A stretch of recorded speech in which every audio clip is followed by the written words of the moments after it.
How to use Uber Cash on Uber Eats.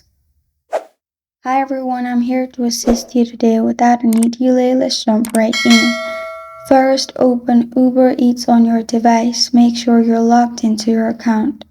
Then click on Account at the bottom right corner of your screen.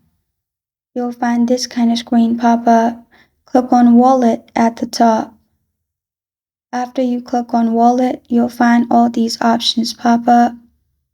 You'll find your wallet. Click on Add Payment Method, which will open all your payment methods. You can add whatever you want, but to use Uber Cash, what you need to do is click on Credit or Debit Card and then add your credit or debit card.